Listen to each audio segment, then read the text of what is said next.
intro, and I don't know. Now we're live after the intro has gone already. Hi, my name is Laura, and welcome to the Rider Position Fix-It Show, where we discuss riding position topics and share ideas and exercises to help you and your riders. Stay tuned because our guest today, Owen Center, has some training exercises that you will love. And if you're joining us live, thank you so much for taking the time out of your day to come in and watch the broadcast. And if you're watching the replay, thank you so much. We really appreciate it. Co-host with me today is Jay Duke. Thank you, Jay, for being here. Thanks for having me. Yes, we always love to have you on the show. Jay Duke is a former Equestrian Canada team member and Equestrian Canada senior course designer and host of the Jay Duke Show Monday evenings on the Jumping Instructors Network. Excellent. And our guest today is Owen Center. Thank you, Owen, for being here with us. Thank you both. I'm very honored. Yes, we're really happy to be here for you to be here too. So Owen Center is from Cavallo Farms. Owen is the owner and trainer at Cavallo Farms, recognized USHJA Riding Academy in Tallahassee, Florida. She is a USEF Large R hunter, an equitation judge, and a small R jumper judge, and is a USHJA certified trainer. Lots of letters to go through. Just hang with me here while I get through all these letters. Owen is the vice chair of the USHJA Emerging Athletes Programs, and she has been honored with the 2018 USHJA President's Distinguished Service Award and 2017-2018 Horsemanship Quiz Challenge winner for Zone 4, and was the winner of the 2009 American Horse Publications single article category. Wow, lots of letters in there to get through, Owen. And I just wanted to play with horses, you know. Yeah. Yes, exactly. So if you're here live, we would really like for you to get involved by asking questions, putting in comments in the live feed, because we're live on Facebook, and we would really love to hear from you. So, Jay, Owen, would you like to get started now? Absolutely. You bet. You bet. Perfect. Okay, so one of the topics that we have here that we'd like to discuss is balance and recovery time, finding the balance before and after the jump. Could you, Owen, just kind of describe what you had in mind? Well, I think one of the things that is the hardest riders learn over the years that they practice this sport is timing. And that timing of when the horse is going to do the things that a horse is going to do naturally, and even a transition from the trot to the canter, or a downward transition, or taking a jump. And so that balance and that timing have to work together. And so what you see a lot of times when riders are progressing is their timing is off on the takeoff of the jump, and their balance is lost on the landing, or the recovery time on the landing takes too long. And so they have trouble getting to the next line. So as a rider progresses, those things get better. And, you know, at certain levels as an instructor, when you're teaching a rider, you need to be paying attention to that. And so when I was asked about putting in a gymnastic exercise, I did just the very basic trot in one stride with a placing pole for the trot jump. And with the one stride, it helps really show you where the timing and balance issues are with your rider. It allows the rider and the horse to work on both the timing and the balance. The trot pole prior to the cross rail will help set that up. Would you like to see that Sure. gymnastic exercise now? Like, Yep. you want to show us? Sure. Okay. That's a very basic, easy That's one. not the right one. Yep. That one's more flat work, which we can talk about. Okay, so let's go to the... There we go. I think that's it. There we go. How's that look? Yes, just the most simplest exercise, a trot in one stride. And the measurements there are an average measurement. So obviously, if you're dealing with a pony or a large strided horse, it's going to alter. And it's important when you're doing these exercises to have somebody on the ground that's knowledgeable enough to understand the striding and can make little adjustments. As I'm working with less experienced horses and riders, we typically start with just a pull on the ground or a small cavaletti. and then build it after we make sure everybody's comfortable through it. But with the trot pole, that would be about 2 trot steps from the pole to the cross rail. It gives the rider. So Yes. this is the rail here? Correct. And then an average of 9 feet. So it might be 10 feet for a little bit bigger horse, and you scooch it in for a little bit of a pony. 2 trot steps over the pole. So that gives the rider exactly the knowledge of when the horse is going to take off. So just that practice and timing. Where is the horse going to take off? And then the 1 stride, they have to sit up nice and tall, hold that 2 point through the 1 stride. It just helps their core work and helps them understand what's going to happen on the landing side of the jump. So very basic exercise. You can do it with a trot pole, a cross rail, and then a pole on the ground, and then build it to a vertical, build it to an oxer.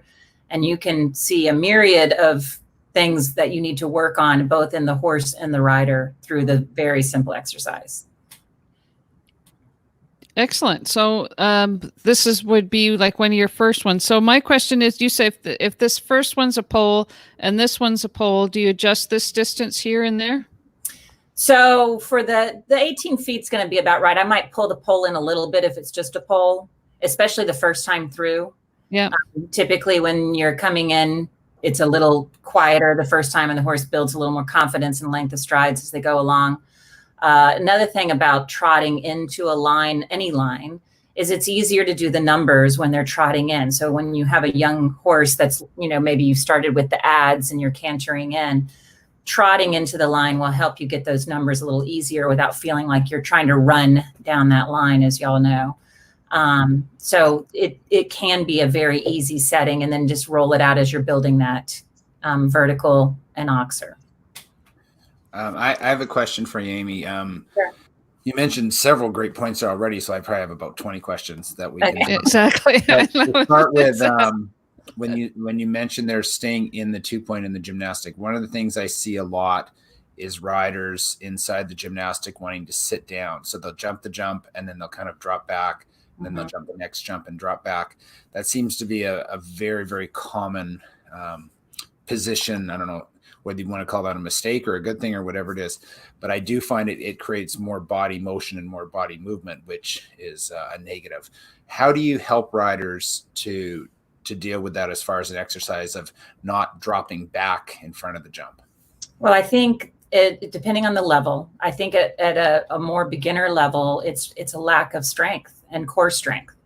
And so an exercise I would work on for that, of course, is going to be working in the 2 point position on the flat, both at the walk and the trot, as well as the canter, working without stirrups, but also to do an exercise where you'll hold the 2 point for 6 trot steps, then sit the trot for 6 steps, and keep repeating that, and then lower the number of repetitions. So do 5 up and 5 down, 4 up and 4 down. Keep working down with that till you're at double posting, 2 up and 2 down, and encourage the riders to be moving themselves up from their stomach, using that core, not just tipping forward with their shoulders. The more advanced riders can do that without stirrups. And you'll find, do it yourself, Jay, when you ride next, because you'll be like, wow, that does really concentrate on the core part of the rider and allow you to get a little stronger there. So strength in the beginner rider, and then the more advanced rider, as we all know, a little bit of knowledge can be a dangerous thing. So they understand more of what they're trying to get, and they feel that horse get a little longer. And instead of allowing the exercise to help the horse shorten up, they're trying too hard to do too much inside. So I think those are the 2 different avenues you'll see people come back in the tack when they really didn't need to. Right. Excellent. Thank you. Mm-hmm. Now, if you have a question or comment, anybody who's listening in here for Amy or Jay or myself, we'd love to hear, to see what you have for comments, because we are live. We'll get those comments live that come right into the platform that we're working on here. So we'd like to hear or see what you have. Do you like that exercise? Do you have any questions about that exercise? We'd love to hear and see what you have. Oh, look, somebody just put a comment in.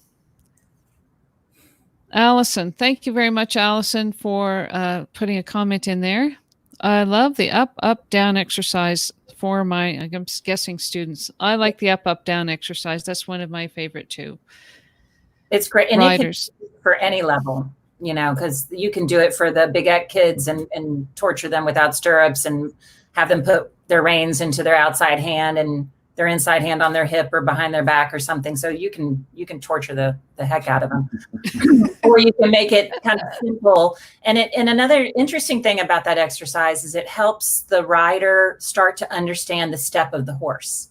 And I think that really helps them get feel of the horse. Yes. If they do that up, down, or they try to count the number of steps, if they're mechanical about it, they don't get it. They have to relax into the movement of the horse to feel what's happening. Yes. So it has multiple facets of benefit to it, as well as for especially the little bit greener, younger horses. If I have a rider do that on their back, they get a little more comfortable with the movement of the rider. And they don't get excited when the rider goes up into a 2-point or sits back down in the tack. They just get a little more relaxed about the natural movement of a rider as they're learning how to carry a rider around and do their job. So I think it can be beneficial in a lot of different areas. Yeah, agreed. So Jessica Goldstein, thank you very much, Jessica, for putting in this comment. This is kind of goes along with what you're saying. Hi, all. Thanks very much for doing this. You're welcome, Jessica. Do you have any exercises or recommendations for riders to stay down over the horse a bit longer on the backside of a fence as the horse lands instead of sitting up too early? I think this kind of was exactly what you're trying to get to with the balance and recovery time, finding the balance before and after the jump. That's kind of like what you were trying to hit on, wasn't it? It's something we all of us teachers see this a lot. And as a judge, I on my equitation card, you'll see PU pops up, on my card because they'll pop up so fast. And it's an interesting timing that you're learning on the landing side of a jump because, your release is happening, the horse is jumping to you, and then the horse is landing away from you. And we try to too mechanically get away from them too quickly. And either we're anticipating something or we're losing our balance. So that recovery time is important to be able to find that balance on the landing side of the jump. But one thing you can do is with that little simple gymnastic, or even just putting the pole another stride or 3 strides out, however much work your rider needs, just have them stay in a basic medium to long crest release jumping position until they canter over the pole. So have them trot in or canter into a small jump, whatever works best for your horse and your rider, and then have them stay in that crest release jumping position until they cross over the pole, either 1 or 2 or possibly even 3 strides away if they really need. And you got to remember, when you're breaking a bad habit in a rider, just like a horse, you have to really almost go the opposite and do it a lot. It takes longer to break those bad habits. And so if a rider is always leaning too far forward, then they almost have to lean too far back for a little while to find that perfect middle ground. So you're saying if they're approaching this way, they're trotting, they canter, they go over the jump, stay in your 2-point after the jump and don't get back your position until correct. Well after. Yeah. So that rider that wants to pop up so quickly, have them stay in a as full a jumping position as they are able for a stride or 2 after the jump. And a placing pole can help them count those 2 strides and know when to sit back up. And through repetition, they'll stop trying to fall away from the horse too quickly. I call that an overcorrection. When you're saying, you have to go way the opposite way. I call that an overcorrection. People say, why are you making me do that? Well, it's called an overcorrection. Well, and it's funny when you're teaching, and in our farm, we have all levels of riders, and we have up down lessons all the way up. And I love that because I really love going from this certain level rider and then a beginner the next one. And it keeps me fresher and thinking about why things are done the way they are. So often we kind of lose that base of where we came from and explaining how to post, explaining how to do things. But the most interesting conversation I have with riders is they're like, well, when I was first learning, you taught me this, and now you're telling me this. And I'm like, well, it's phases and ladder rungs, and you're going to keep progressing as a rider, and you're not going to do exactly what you did as a beginner because we had to correct some things. Yeah, I call that, you're turning the page. It's like turning the page in a chapter of a book. We finished that chapter, and now we're starting on chapter 3. Yeah. And it does carry over. It's not like you're telling a rider at one point do this, and now you're telling the opposite at a later time. There is a system that the American Forward System of Riding, which Amy coaches, that there is a purpose for everything that you do with position. If I can use an example of that, and to answer Jessica's, to further answer Jessica's question, a good focus for that, there's a process to teach that. And you would start off with a novice rider, say, holding the mane. You'd hold the mane, and again, at that medium to long, they're probably medium crest release, as Amy said, and keep that, 1 or 2 strides after the gymnastic. Once the rider has accomplished that, then have them do the crest release without holding the mane. Once they've established, and then again, there's a process of weeks and months and sometimes years. Once they've established that, now you're going to go to more of the automatic release or the following release to keep working on balance. And then once they've established that, now you can go to having a following release with the hands not touching the neck at all towards the horse's mouth. And now the rider has achieved true proper balance in the air. So there is a process of steps. So you start off with grabbing the mane, or put a rope around the neck for the rider to hang on to it if they're at that level, and then you work your way all the way up to complete self-balance as a rider. Mm-hmm. It's definitely progressive movement, and it all does build exactly right on top of each other. Yeah, like building blocks. Mm-hmm. Okay, so and I'd like to remind everybody, if you have a question or comment for somebody here today, please put it in the comments. We'd love to receive your comments. We'd love to receive your questions. If we can help you out, we certainly will, or we'll do our best to try to find out some help for you. And we have our guest today, Amy Center from Cavallo Farms, and guest host today is Jay Duke. So how about straightness? Is straightness important? To me, straightness is the first thing that a horse and a rider should learn. And I think that's probably everybody would say that. And it's always amazing how unstraight people are. So when I get to the point in a rider's education that we're starting to advance their flat work to things lift shoulder ins and haunches ins, and before that leg yields, they think they're walking 2 tracks on a straight line, and they truly aren't. So, it's amazing how you kind of lose focus on that straightness. Okay, so just back it up here. So tell or explain a little bit more of how you, as your judge, your trainer, you tell if somebody is being straight. Well, the first thing, and I have an exercise there that we'll put up in a moment, but the first thing is keeping the nose of the horse in front of the chest. We tend to gravitate to our hand as a human being. That's just where we go to when we get into trouble, when we get nervous. And we pull too hard and not think about how the horse is actually needing to turn, how to block their shoulder, how to use their shoulder, how to use their hind end. So just simply for a rider who maybe isn't quite ready to understand all of the mechanics of the horse and how it's operating, just keeping the nose in front of the chest and using your aids on either side of the horse in conjunction with each other, similar to a chute, then you can think about a straightness as well as creating a focal point. So that's always the easiest thing. If you have a straight line of a railing in your ring, you can use that to help you stay straight. If you have a tree or a post or something that you can look as a focal point and imagine making a straight line. So you'd be surprised how often we don't go straight, how we try to overcorrect it with the hand Just like this. Letting the horse, using your leg to keep the horse straight. So I find that that's something to always check in on as a rider, and especially as your teacher. Yeah, I agree. So how about you, Jay? You got any insight as to how to tell if your horse is straight or not?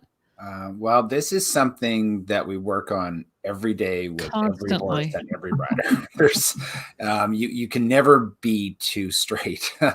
So, how you work on that, I think as an example, if you're doing pole work or jump work, if horses they're large animals, they're tall animals, they're long animals, but they're not very wide. They're really not much wider than a human being is. So maybe you're, 2 feet wide is all a horse's body is. So many rails have, say, a painted stripe in the center. So one thing I will explain to people, jumping is not about pointing and hoping to get between the standards. If the horse is not jumping the exact center of the fence, then you've missed the fence. The horse is not going to jump to the very best of their ability. So, you can use those painted stripes, or you could put a glove or a little towel on a pole to make sure that every single time you're right over that center mark. Another good tip is where the horse's head is. Everyone worries about the horse's head being in a frame and all that stuff, which is not really that relevant in most cases. Getting the horse's head straight and still. A visual I would use for the riders is to imagine that their ears go up to infinity and that you can see your next step forward through those ears. And if that's the case, whether it be through the turn or to the jump, then generally you're going to have your horse's body lined up. If you're going one direction and the horse's ears or head is pointed the other way, you're not going to be in proper balance. So those are a couple of tips to help people to know if they're straight. It's something that I do. I used to ride alone a lot, is look at my hoof prints after I rode a straight line to see if the hind foot was really in the line with what the front end was doing. Sometimes I thought it was, but it wasn't. And sometimes it was great. So that's one thing that I did when I was riding by myself, is just kind of say, okay, thought I was straight, but look, he was going sideways. So that is. Yeah. As a tip for instructors too, sometimes instead of standing in the center of the ring, go and stand in the corner and watch the horses come towards you or watch the horses away from you. I really like to do that when we're doing lateral work. So when you're working on the 3 tracks, I always stand along the side so I can really see what those horses are doing. But that also is a good tip to work on straightness, to make sure those horses are on 2 tracks. And just to explain to the listeners what that means, that would mean the right front leg and the right hind leg are on 1 track, and the left front and the left hind are on a 2nd track. And it's a whole other topic, Jay, right? It's good for the riders themselves to come stand and watch the tracks of the horse and see, so they say, oh yeah, I see what you mean now. Exactly. They tend to overthink the shoulder in or the haunches in, instead of seeing the 3 tracks. They have the horse now leg yielding in the wrong direction. Yeah. So yeah, it's good to see that for sure. So Amy, I've got this, you gave us this exercise here. Mm-hmm. Oops, jeepers. I know, because you gave us that one, but we always gave us this other one as well. One moment, please. There it is. So this is very basic, and I like to do a lot of pole work or cavaletti work. You cannot jump your horse every day, but you sure can work canter over a pole every day. And it helps with your eye, it helps with the horse's eye, and there's 1,000 exercises using poles. And I'm sure that most of us, I'm sure Jay for sure, could build a course of poles that would be very difficult for even the highest riders. So use them. But this is a very simple exercise for a lot of different problems. So I've got a pole coming out of the corner on one end of the ring and a pole close to the corner on the other end of the ring. So maybe 2 or 3 strides out of the turn. And I haven't measured the poles in between. And so if you're a really long ring, there might be, 24 strides in there. If you have, is this a trotting or cantering exercise, or? Well, it can be a lot of things.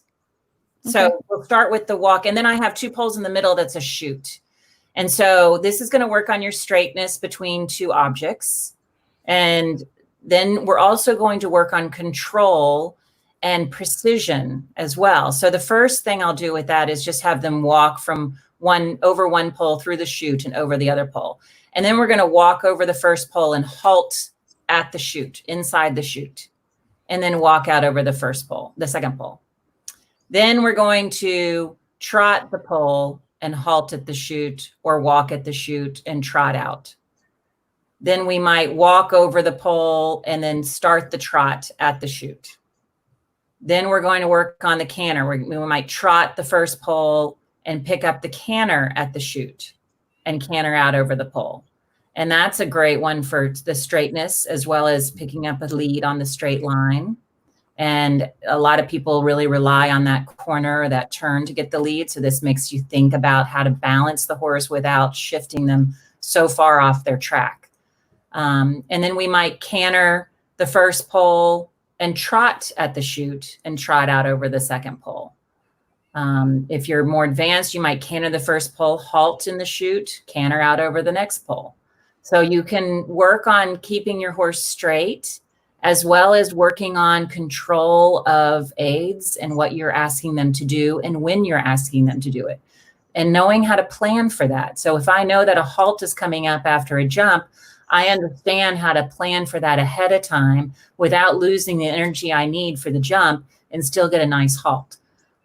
So it starts at a very basic level, and it's an exercise that the walk trotters can do, so I tried to think of exercises that any instructor can use for any level, and you can make it as difficult as you need to make it and as challenging, or you can make it as simple and just start, making sure you're exposing those beginners to some of the processes they're going to learn as they go.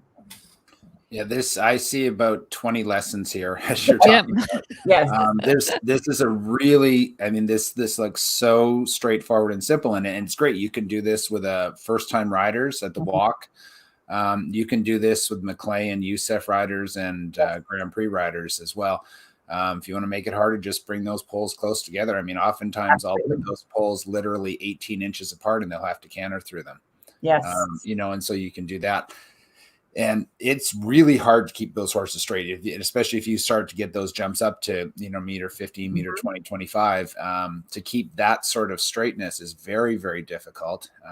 If you wanted to make it more advanced too, you can take those guide poles and put them on the outside of the lines as well as the center of the line. Yeah. And the horses really have to hold the track.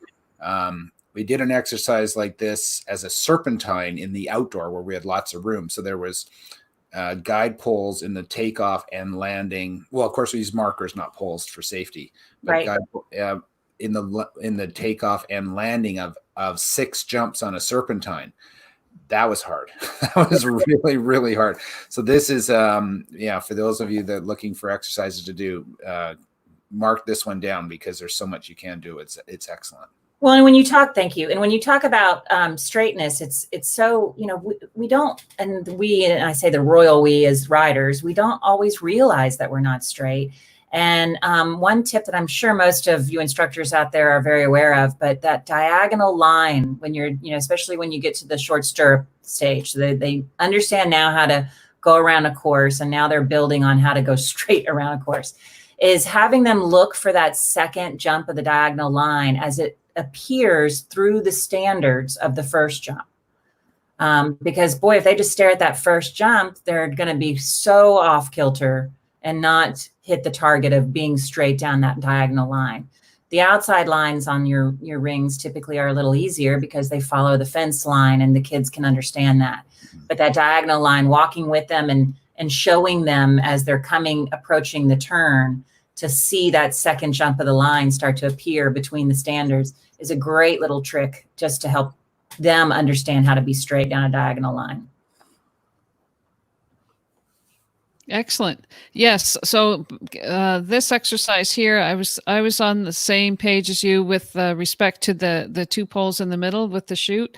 I use that a lot, even just along the straight part of the arena or down the center line without the trot rails, just to see if they can steer, if they can keep their horse straight enough, or if they have them between their leg and hand enough. As you roll it in, you start it like 4 feet apart, and you roll it in till you're like what Jay says, 18 inches apart or so. And they often say, no, I can't do that. I can't do that. But they gotta, they have to rise the challenge. And I think once they get it, they understand it. Yeah. We do have a question here from Jackie. Jackie, thank you so much for getting in this comment. Okay.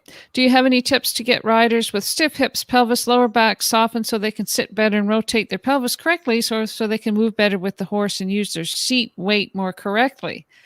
Wow. I would probably start them on the lunge line without stirrups at the sitting trot. No reins, no stirrups at the trot. And, even just starting at the walk. And all level riders can benefit from a little lunge line lesson here and there. And take those reins away and really focus on what their seat is doing and how to relax down into the horse. But definitely a lot of sitting trot without stirrups would be probably the first place I would go. Totally. How about you, Jay? Something simple that we can do there for that? Well, I definitely like Amy's idea, and balance exercises. We've talked about that on the show too. I think, as a rider that's a little stiff, the elbows are a part of that as well. If you could start to get the elbows to soften and relax, that will help the hips to relax and core. There's the occasional rider that is almost whole arches their back too much. With a lot of riders are saying sit up and flatten your back. But there are some riders, particularly riders who have some anxiety issues, that tend to overarch their back. So occasionally you'll say, hey, just relax a little in your back. You don't say round it, but just soften and relax a little bit in your back. And then that can just keep their core a bit softer as well. Mm-hmm. Excellent ideas. I'd just like to tell everybody that particularly, is it Jackie with the stiff lower back? Yes. Jackie, if you are around June 19th, Jumping Instructors Live, that's Friday, June 19th at 1 p.m. We have a very special guest, Susan Harris of Centered Riding, who's going to share rider position exercises with us. So June 19th, if you're around June 19th, or you can watch the replay of that, we're going to address those types of issues directly with Susan Harris of Centered Riding. So mark that in your calendar. Okay, Michael says, can you please recommend an exercise using poles to work your overall jumping position? Amy, this is only an hour program, so can you give us one? I mean, I think you've given us one that first one, the exercise, right? Would that be good? Yeah, I mean, for jumping position specifically, obviously the trot in one stride is a great fix and also just a great mirror of things to work on. But even simpler that, which is poles on the ground, is just a little canter bounce with some poles or cavaletti, and make sure you use either the soft poles or the octagonal ones that won't roll, and put something to stabilize them and have. Okay, so you're saying a bounce. What's the distance for a bounce? So about 12 feet in between the two poles. So and this would be 12? Yes. And this is 12? I would just do one bounce, just one bounce. Oh, one bounce. Yep, and just canter up to it and ask your rider just to hold a little 2-point with a nice release through it. So the action of the horse getting across the poles will mimic a little bit of a jump, and have them help with that timing. And maybe even if it, on the flat like that, you could have them sit the canter and then rise up into a 2-point through the little bounce, which will help their core strength as well as their timing to know when the horse is going to step over that first pole and then bounce through over the second pole. And I also ask riders, we do a lot of adult group lessons. We have happy hour group lessons. They're a lot of fun, but we do a lot of stretches there, and thinking about like yoga poses will help. I was thinking about the rider with the stiff hips. There's so many yoga poses that kind of move over into horseback riding that help with that strength and flexibility. Happy baby. Yeah.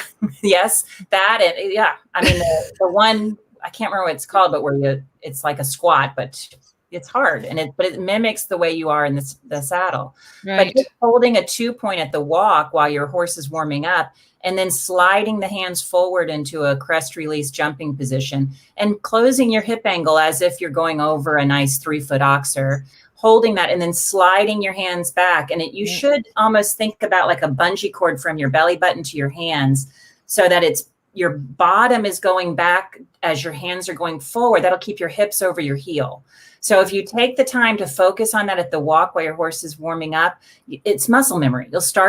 Your body will start to understand what it's doing across the jump, because you find so many riders that are trying to perch and jump ahead of the horse. And, that's what you find is that they stand up in their stirrups. So they open up their knee and they open up their hip and they just put their hips over top of the pommel, and that's not really helping anything. Right. So it looks like we have a yoga person here. Malasana. Is that the squatty thing, Jessica? Does that sound right? I don't know what it's called, but it's definitely, I just remember doing it in a yoga class once going, wow, this is exactly what it's like when I sit in the saddle.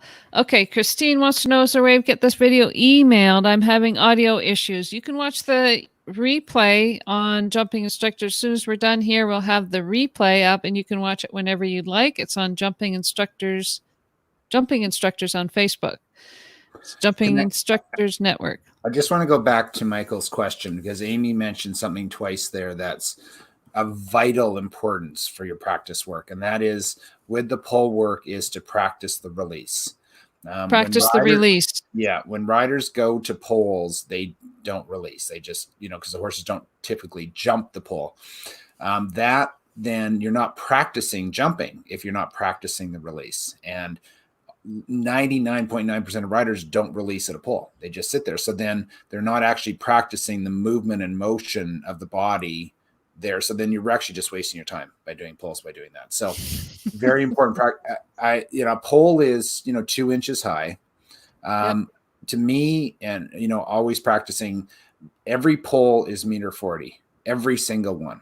And then when the jump, then you learn how to ride over 1.40 meters jump when the jump is only 2 inches. Every single pole is a big jump because that, and whether, you're going to jump that high or not doesn't really make any difference, but always practice the pole like it is a large fence. And then when it is a large fence, you're going to know how to do it. You don't want to do, it's only a pole, so I'll have this position. Now it's bigger, so I'll change it. Oh, now it's even bigger, so now I'm going to change my position again. Practice your release of the poles and get comfortable. Even if it's a pole, it doesn't need to be a big release. It could just be the knuckles going to the neck. You don't need to throw them away, but do simulate that. Otherwise, truly, you're just wasting your time. I think true. Also, Jay, I like that you said that too, because oftentimes you put a pole out and sometimes the horses split the pole. Mm-hmm.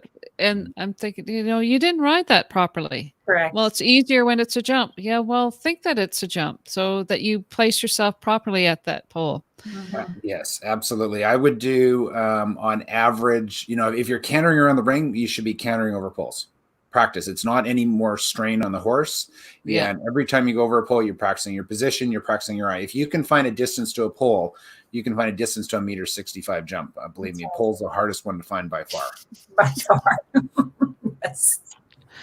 I wanted to also mention something, Amy. You mentioned 12 feet, but is there some caveats with that for the distance between the bounds? Of course. I mean, yes, it probably is going to be a little softer than 12 feet for poles on the ground. If it's a little cavaletti, it might be right at 12 feet, or a little crossbar, even if you had some upright standards and you just did like a little crossbar to make a little more than a pole on the ground.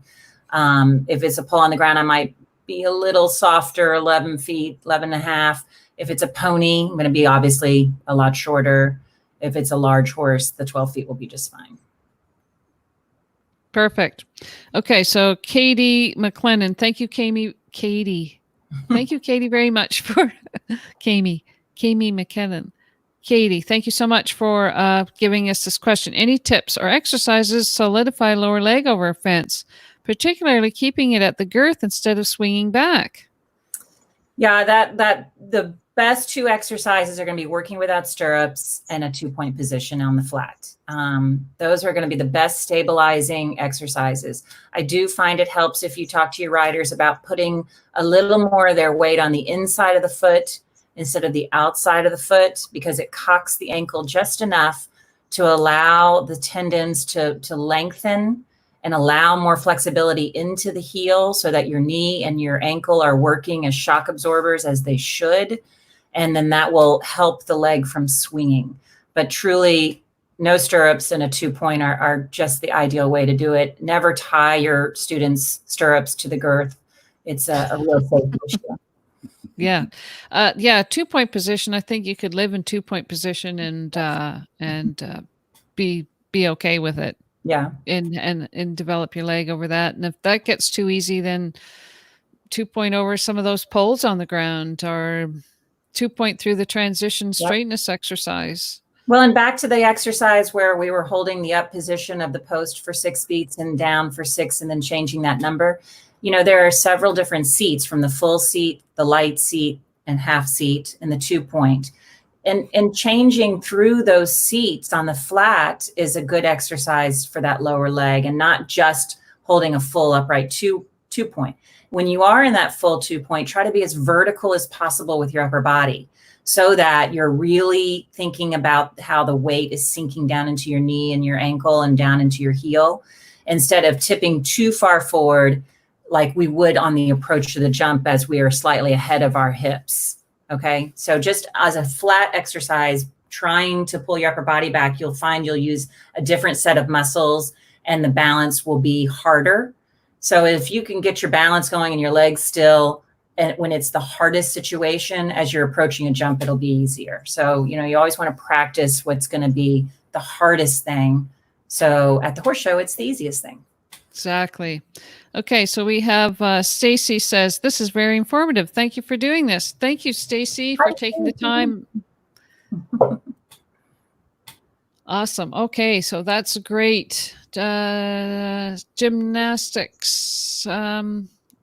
So we have another gymnastics topic here. Gymnastics set up for extraordinary results. Exercise to improve your jump and your horse's jump. Yes. Do you have any special exercises, special gymnastics that you can build upon for that? Well, I think you can continue to add to your gymnastics, and bounces are a great addition as the rider and the horse are ready for them. So when you have a bounce in your gymnastic, everything's happening a little bit faster and the horse is moving like a teeter-totter up and down underneath of you. That's really a little more advanced and going to help you stabilize your position. Jay, what do you have? For gymnastics, lots of them. Bounces are wonderful. Love bounces. I think one key to the gymnastic is try to finish the gymnastic on a quiet jump. So maybe, you know, finish a gymnastic with a bounce, or finish a jump with a vertical on a quiet distance. Low wide oxers are the best jump out there by far. You know, to teach horses proper form, low wide oxers. To teach riders how to stay with the jump and have proper position, low wide oxers. So a nice simple gymnastic would be, say, an X rail in to a vertical, and then an oxer set at one stride, and then maybe at the end a bounce or a little vertical to finish just on a quiet note for the horse. But sometimes gymnastics will set up, you know, four oxers in a row, just all 2 strides apart, and they don't need to be high. They could be just, you know, 1 meter high and, you know, 1.20 meters wide, and you just canter through them and work on that straightness, and you will get amazing position out of your riders and the best jump out of your horse. Very true. So, oh shucks, I'm just going back to the exercise that you showed us, Amy. This is the simple gymnastic exercise. Can you see that? Am I showing it? Yes. Okay, yep. Good. Sometimes I put I think I've put it on for everybody to see, but I'm back there marking on it and everything, and I forgot to show it to everybody else. So that's why I asked. Okay, so this is where you start. You have your 9 feet, your 9-foot approach, and then this would be your cross rail. And if I can just say something too, I really like the trot into the gymnastic. It's okay to practice cantering to gymnastics. That's not a negative, but the trot in takes away the rider having to think about or find the distance, and so then they can really focus on their position, which is what we're discussing here, and what the purpose of the exercise is. So in addition to having you get extraordinary results because you improve your rider's position, because they don't have to worry about their position or setting the horse up for the fence. And the jumps kind of set the horse up. So you just kind of leave the horse alone, practice your equitation as you're going through there, and let the jumps work the horse. Correct. Yeah, there's no horse management that should be happening through a gymnastic. It really should be 100% focus on the rider, unless you're, of course, now we're talking young horse schooling or Yeah. if it's professional. But if we're working on juniors and amateurs, make it all about their body, what they're doing. So if we start with this as a skeleton, let's say, because most people do start with a cross rail 18 feet to a vertical, how would you progress this? Is this where you start from, Amy, and then you work up from here? It depends on the level. I usually like to start with a bounce to then a 1 or 2 stride. And then depending on how long I'm making that gymnastic, I do like adding the bounces at the end, as Jay suggested, or that really quiet pull that's a stride away from the last jump, something that makes their focus stay on that and be still. But it is absolutely true with the trot pole set up and trotting in, no matter what you make your gymnastics inside and how long they are, the rider is able to really just grab mane or stay in their position and allow the hand to follow the head and neck of the horse, which by far that head and neck is a way better instructor than any of us will ever be about teaching you how to use your hands across a jump. And let the horse trot through and then canter out of the gymnastic to teach that rhythm and timing and balance.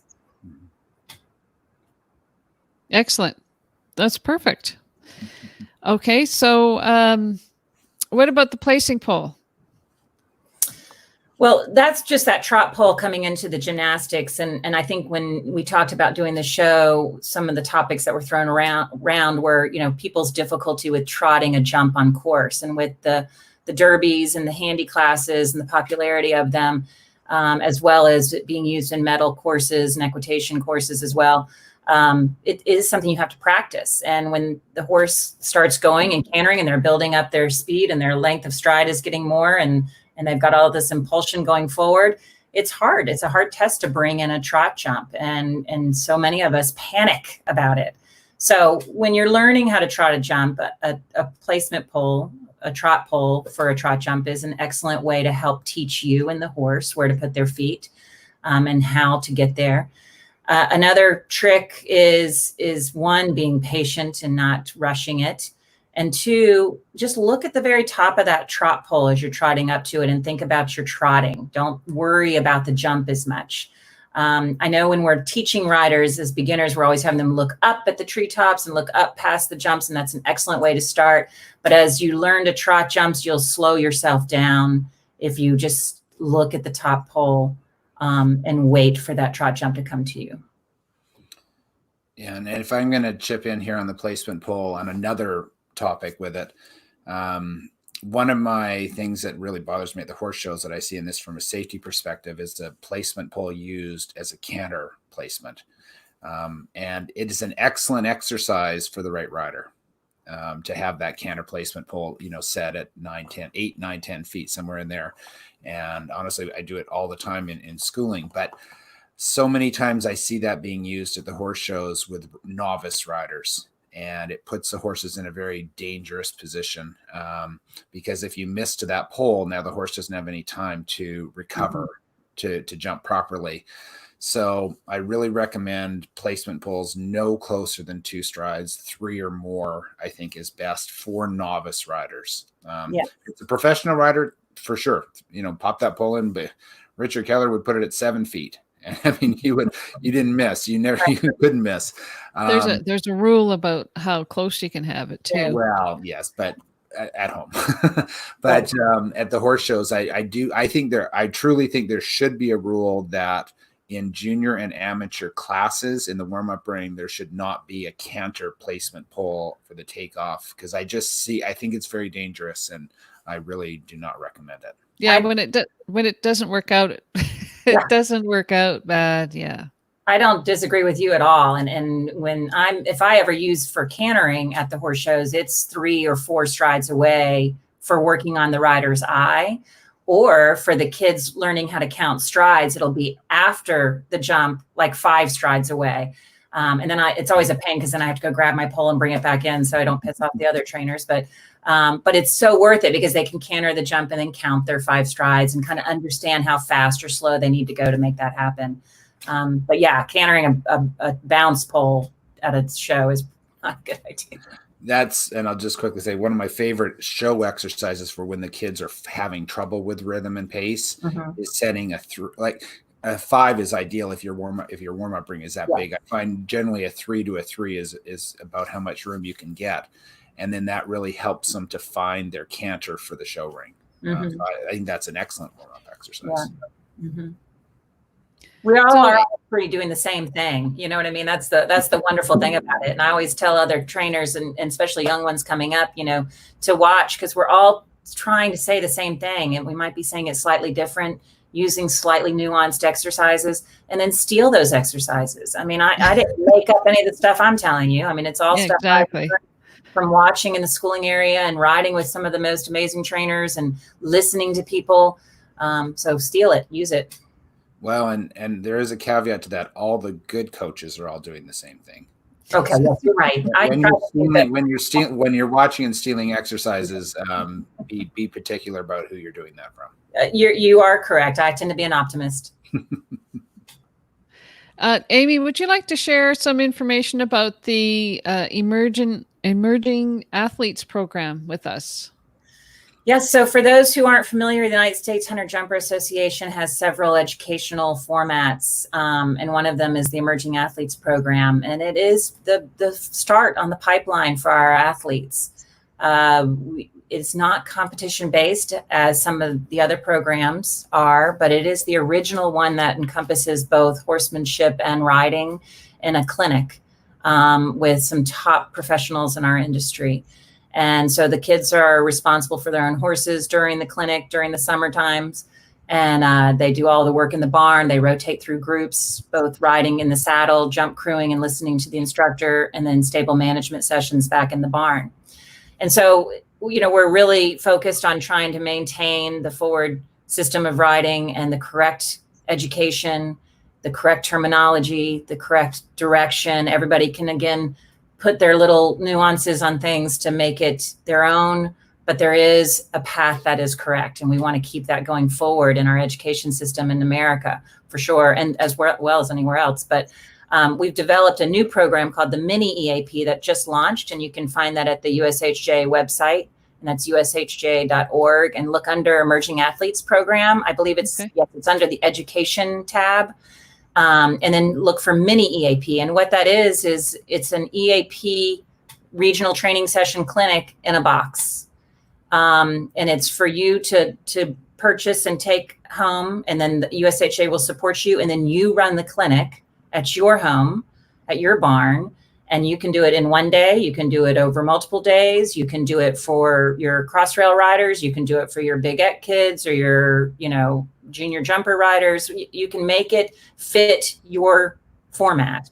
We have 5 levels, and you can go through each level independently. One a summer. You can do multiple levels in a clinic. The kids. Is it a pass fail thing, or is it an attendance and you get a check mark that you've done it and you've completed it? There is a riding quiz and a stable management quiz with each level, and you'll get a certificate for completing it. And it's open to all ages, so it's adults and junior riders, and professionals and amateurs. Anybody can do it. And the quizzes are pretty straightforward. And so any level can do this. We just want to make sure that they're being exposed to the right track, exposed to the right terminology, starting to understand this is the way we're moving in this sport and how to get there. And so you can make it as more difficult as you need or as simple as you can. And then the stable management part that so many of the kids nowadays miss out on because of the programs they're involved in, the time constraints on the families and the kids themselves, the adults who maybe never got exposed to some of this information. So you're learning everything from the horse's stall to, proper wrapping and bandaging and first aid and, how to deal with taking the vital signs and how to put a blanket on correctly. I mean, is there a practical component to it that you get tested on? Well, there's not going to be a practicum. There is a written quiz. I mean, for example, do you have to show somebody, I know how to do a bandage and I know how to do that and here's my bandages, and you get a pass fail on your bandages? No, that'll be up to the instructor who's teaching the stable management part Oh, okay. to go over that and show them. The quiz will be, name a type of bandage that you would use in this instance, for an example. Okay. So then they would have at least an understanding, or they've heard the word spider bandage. So they now know what, they've been exposed to that. They may not be able to do a perfect spider bandage. Who can? During my session. Our instructors for stable management, they can do some pretty amazing bandages. But it's a great program, and and you can take it and make it your own. And then you'll also, your little clinic will be exposed through the USHJA website and marketed that way. And you'll get some USHJA material and banners, and they market it for you. That's nice. They'll say that yes. So, and you charge what you want to charge for it, and it's your clinic. We do ask that the riding instructor is a certified trainer. We're trying to pull in all the programs to work together. And the certified trainers have been exposed to the forward riding system. So we know that for a fact. It's a great program. So check it out and maybe think about doing one this summer at your barn. That's so Excellent. Great. You're doing that. I love it. Love the horsemanship angle to it and the education level to it, and fully support your endeavors, and best of luck getting as many people involved as possible. Thanks. It's a great program. Yeah, it's a great program. And if people are interested in the Emerging Athletes Program, EAP, can they contact you via your Facebook page? Is that Cavallo Farms Facebook page? I'm happy to answer any questions, and they can also find a lot of the information on the USHJA website about Emerging Athletes Program. So either direction is just fine. And I'm happy. If you have a question, call me and I'll help you move through that. Excellent. So, Amy, last week when I contacted you, you said you may or may not be able to make it today because you're heading out to a horse show. Where are you heading out to? Yeah, our group is going to our first show today. So we've got horses leaving for a smaller rated show in Pensacola, Florida. It's 3 hours down the road for us. So it's a nice little quick trip. And we'll be there through the weekend. So the horses pulled out.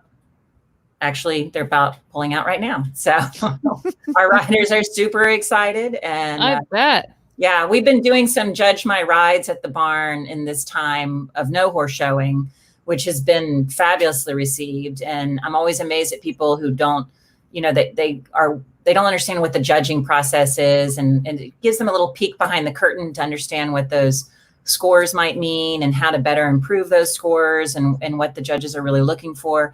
And it's been super successful. And I think all the riders that have been coming while we've been shut down and horse showing are really prepared to get back into the show ring. So I'm excited to see how they do.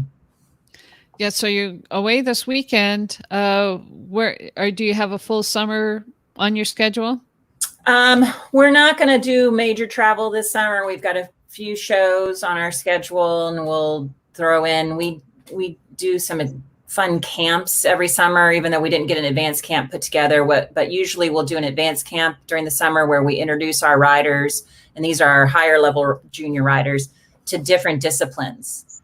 And so we've taken them vaulting, we've taken them driving, we've done reining and barrel racing. And fun. Yeah, dressage and cross country, and polo is always their most favorite because we actually have 2 polo teams in Tallahassee. We've taken them out to meet the hounds. We have a really famous fox hunting group in Monticello, which is just up the road. And so it's amazing how they realize that a horse is still a horse. And no matter the discipline, it's still a horse. And they can do these things. And they have a great time learning that. Well, thank you very much, Amy, for being with us today. Absolutely. It's my pleasure. Thank you. Thank you. And I'd like to invite everybody to come and visit us again next Wednesday, where our guest is Linda Allen. And Linda Allen is the author of 101 Jumping Exercises. So she'll be here next week on our program. And Jay, who's your guest on Monday night? On the Jay Duke Show, we have our health and wellness show. So we're going to find all sorts of tips from industry professionals on how to look after your body and how to be the best equestrian athlete you can be. Check it out Monday night, Jumping Instructors Network, 7:30 East. Thank you so much, and hope to see you soon. Thanks now. Now go use this stuff. Thank you. Thank you. Bye.